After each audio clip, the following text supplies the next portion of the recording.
Madhuri Dixit classical dancer, most beautiful smile heroine. నవ్వితే ఎంతటి వారైనా ఫ్లాట్ అవ్వాల్సిందే. ఇప్పుడు ఈ వెటరన్ బ్యూటీ తెలుగు ప్రేక్షకులను అలరించటానికి రెడీ అయ్యింది. తెలుగులో ఎంట్రీ అంటే అల్లతప్పగా ఉంటుందా ఏంటి? అందుకే మరి బాహుబలి మూవీలో మెరుపులకు రెడీ అయ్యింది. బాహుబలి 2లో అనుష్క అక్క పాత్రలో నటించబోతుంది. యుద్ధం సన్నివేశాల్లో తన వీరోచితాన్ని ప్రదర్శించనుందట. కథలోకి వెళితే కుంతల రాజ్యం ఉంది. ఫస్ట్ పార్ట్ లో చెప్పేస్తారు.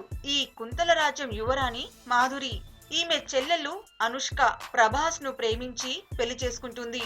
భల్లల దేవ కుట్రతో అమరేంద్ర బాహుబలిని చంపేస్తారు. దేవసేనను బంధిస్తారు.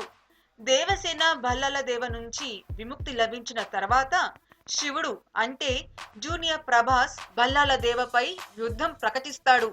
ఈ క్రమంలో దేవసేన పుట్టింటి సహకారం తీసుకుంటుంది. కుంతల రాజ్యానికి మహారాణి మాధురి దీక్షిత్ చెల్లెలి కోసం చెల్లెలి కొడుకుకు మాహిష్మతి సింహానం అప్పగించటానికి తన సైన్యంతో మాధురి దీక్షిత్ రంగంలోకి దిగుతుంది.